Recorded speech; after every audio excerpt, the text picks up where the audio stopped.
Hello friends, welcome to my channel. हमारे आज के वीडियो में अमेरिकी वर्चस्व, चाहे आप न्यूज़ की बात करें, सोशल मीडिया की बात करें, न्यूज़पेपर की बात करें, चाहे इकोनॉमिक्स की बात करें, जहाँ पे भी आप देखिए आपको अमेरिका का नाम एक बार सुनने के लिए जरूर मिलता है। चाहे वो तेल खरीदने की बात हो, व्यापार की बात हो, भारत की बात हो, या जहाँ पे पूरी दुनिया में अमेरिकी वर्चस्व बढ़ रहा है।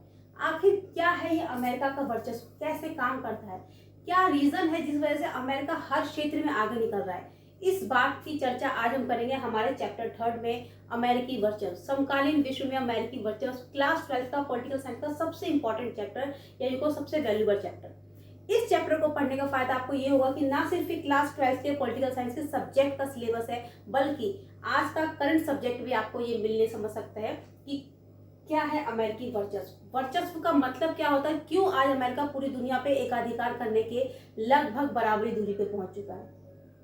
इस चैप्टर में समझने की कोशिश करेंगे, और क्यों अमेरिका ने सारी दुनिया को पीछे छोड़ हुए बहुत आगे निकल गया है वर्चस्व के अधिकार में। तो सबसे पहले चैप्टर 3 के पॉलिटिकल साइंस में जब हम पढ़ते हैं तो अमेरिकी वर्चस्व में वर्चस्व का अर्थ आपको पता होना चाहिए, मतलब पता होनी चाहिए। वर्चस्व का मतलब आखिर होता क्या है, जो वर्चस्व आज इतनी दुनिया में अमेरिकी वर्चस्व बढ़ चढ़ के काम कर रही है। सबसे पहले समझिए अमेरिकी वर्चस्व का अर्थ। वर्चस्व का अर्थ होता है प्रभुत्व, नियंत्रण, या किसी व्यक्ति, समूह या राष्ट्र पे दूसरों पर अधिक प्रभाव, या ये कहे कि एक इकाई अपनी शक्ति के माध्यम से दूसरों पर अपना दबदबा कायम करने की कोशिश करती है। एक समूह पर, एक व्यक्ति पर, या एक समाज पर एक व्यक्ति अपना एकाधिकार जमा लेता है, उस पर पूरी तरीके से कब्जा कर लेता है, ये होता है आपका वर्चस्व। आज अमेरिकी वर्चस्व आपको हर क्षेत्र में, हर देश में, हर दुनिया में बहुत अच्छे से देखने के लिए मिलती है। अमेरिकी वर्चस्व न सिर्फ राजनीतिक, आर्थिक, सामाजिक, सांस्कृतिक, हर क्षेत्र में पूरी दुनिया पे अच्छे से फैल चुकी है। सबसे ज्यादा इंपॉर्टेंट फैली है आपकी आर्थिक और राजनीतिक से।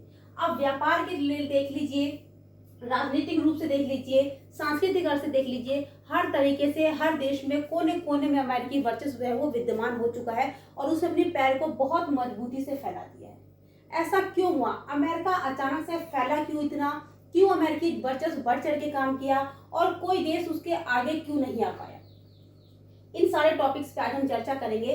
सबसे पहले हम समझ लेते हैं कि अमेरिकी वर्चस्व होता क्या, और अमेरिका का वर्चस्व इतना आगे बढ़ा क्यों। जब शीत युद्ध हुआ था, आपने फर्स्ट चैप्टर में पढ़ा होगा, इसका पहले चैप्टर में, कि शीत युद्ध जब सारी दुनिया दो भागों में बट गई थी, एक साइड था आपका अमेरिका और एक साइड था आपका यूएसएसआर यानी कि सोवियत संघ। इन दोनों के बीच में जब टक्कर थी, बहुत अच्छे से दोनों एक दूसरे को कॉम्पिटिशन दे रहे थे, दोनों लड़ रहे थे। लेकिन 1991 में जब आपका यूएसएसआर यानी कि रशिया जो है वो विखंडित हो गया, 15 छोटे छोटे गणराज्यों में बट गया, ऐसे समय पे सिर्फ एक अमेरिका जो था वो अकेले आगे आया, और उसने पूरी दुनिया पे अपना एकाधिकार करने की कोशिश की, और लगभग उसने कोशिश में कामयाब भी हो गया, क्योंकि उस समय उसके सामने कोई दूसरा देश या राष्ट्र नहीं था जो उसकी बराबरी करता या उसके वर्चस्व को टक्कर दे पाता।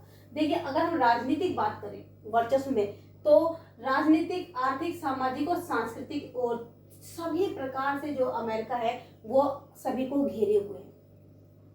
आज अमेरिका पूरी दुनिया में अपना वर्चस्व जो स्थापित कर रहा है, वो कैसे स्थापित कर रहा है, इस पे हम थोड़ी सी चर्चा करते हैं, फिर चैप्टर को आगे बढ़ाते हैं। सबसे पहले देखिए सैन्य शक्ति के रूप में अमेरिका की जो सैन्य शक्ति है वो सबसे आगे और सबसे ऊपर है, बड़ी चढ़ी सैन्य शक्ति है उसके पास, जिस वजह से वो पूरी दुनिया में सबसे आगे और सबसे ऊपर गिना जाता है। ठीक है, अमेरिका में जितने भी ताकतवर देश है, विश्व में जितने भी ताकतवर देश है, 12 मुख्य ताकतवर देशों को अगर गिना जाए तो उतना जितना वो खर्चा करता है उतना अकेला अमेरिका खर्चा करता है अपनी सैन्य शक्ति। पेंटागन जो कि यहाँ पे रक्षा मंत्रालय है, वो अपनी जो इनकम होती है, इनका पूरा इनकम जो होता है उसमें से लगभग 1/3 पैसा जो है वो सिर्फ और सिर्फ अपनी सैन्य शक्ति पे ही खर्च करती है अमेरिका। अगर हम बात करें ढांचागत ताकत यानी कि आर्थिक ताकत, आर्थिक ताकत में आप देख सकते हैं कि इस समय आप व्यापार, अगर आप थोड़े से समझ न्यूज देखते हैं तो न्यूज में आपको देख सकते हैं कि आर्थिक रूप से जितने भी देश हैं वो सब अमेरिका के पंगु बने हुए हैं। सभी पे वो जोर डालते हैं कि हमसे पेट्रोल लीजिए, हमसे, चाहे वो टेक्निकल मामला हो, चाहे वो एआई की बात हो, जितनी भी चीजें होती है सब चीज में आपके अमेरिका सबसे आगे है। इंटरनेट है या ऐसी कोई भी चीज है जो अमेरिका ही है, चाहे गूगल है, फेसबुक है, ये सारी चीजें आपको अमेरिका में ही देखने को मिलती है। इसीलिए अमेरिका कहीं ना कहीं आर्थिक और ढांचागत ताकत के रूप में भी सबसे हावी है सारे देश और सारी दुनिया के ऊपर। अगला है आपका सांस्कृतिक अर्थ में। देखिए सांस्कृतिक अर्थ में तो आप बहुत इजी से समझते हैं कि जितनी भी चीजें हैं, चाहे वो खाने की चीजें हो, ओढ़ने पहनने की चीजें हो, सारी चीजें आप लोग अमेरिका से देखते हैं और होता है अमेरिका में। इसके अलावा अंतर्राष्ट्रीय संस्थाओं में प्रभाव, जितनी भी अंतर्राष्ट्रीय संस्थाएं हैं जैसे कि सबसे पहले तो यूएनओ, जो यूनाइटेड नेशन पर, इसका नेक्स्ट चैप्टर है आपका, अगला चैप्टर है यूएनओ है। और जितने भी अच्छे अच्छे रक्षा संस्थागत संस्थाएं हैं जितने भी आपकी है, वो सारे के मुख्यालय कहाँ पे आपके अमेरिका, IMF है, UWFF है, जितने भी है सबकी जो मुख्यालय है वो अमेरिका में ही विद्यमान है। इसका भी एक प्रभाव जो है वो अमेरिका दूसरे देशों पे छोड़ता है। और उसके बाद है परमाणु और अंतरिक्ष में मामले में, परमाणु शक्ति की बात करें, अंतरिक्ष की बात करें, अमेरिका हमेशा सबसे आगे रहता है और आगे है ही। उसके अलावा बहुराष्ट्रीय कंपनियां, जितनी भी आपकी कंपनियां हैं, गूगल है, फेसबुक है, उतनी सारी आपकी यहीं पे विद्यमान है। डॉलर सबसे ज्यादा इंपॉर्टेंट चीज की, डॉलर जो है वो लगभग बराबरी में सबसे ऊपर रहता है। डॉलर अपने आप में बहुत ज्यादा इंपॉर्टेंट रहता है। इसीलिए ये वो पॉइंट है जिसके आधार पर हम कह सकते हैं कि अमेरिका अपना वर्चस्व पूरी दुनिया में स्थापित कर रहा है। अब एक क्वेश्चन आता है कि आखिर हम इस वर्चस्व से निपटे कैसे, या वर्चस्व को हटाए कैसे। इस पे हम डिस्कस करते हैं कि अमेरिकी वर्चस्व आपको समझ में आ गया, वर्चस्व कैसे स्थापित कर रहा है, आज भी विद्यमान है, ये हम टॉपिक बात कर चुके हैं। अब हम बात करते हैं कि अमेरिका का वर्चस्व को हम कम कैसे कर सकते हैं। आइए इसको समझने की कोशिश करते हैं कि अमेरिका अपना वर्चस्व कैसे कम करेगा, या हम अमेरिका के वर्चस्व को कैसे कम कर सकते हैं।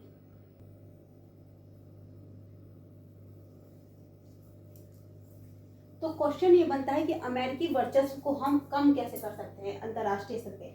देखिए अमेरिकी वर्चस्व को कम करने के लिए जो हमारे राजनीतिज्ञ होते हैं, वो जो विशेषज्ञ होते हैं, वो 3 नीति का उपयोग करते हैं। पहला है बैंड वैगन नीति।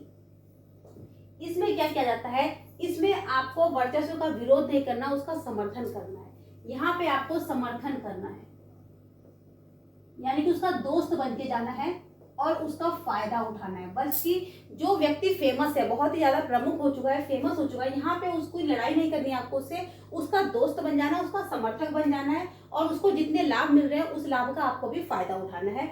ये कहलाती है बैंड वैगन रणनीति। जो अमेरिकी वर्चस्व का फायदा उठा सकते हैं, या किसी भी व्यक्ति को जब फायदा उठाते हैं जब उसको, तो उसको बैंड वैगन रणनीति कहते हैं। अगला है आपका छिप जाने की नीति।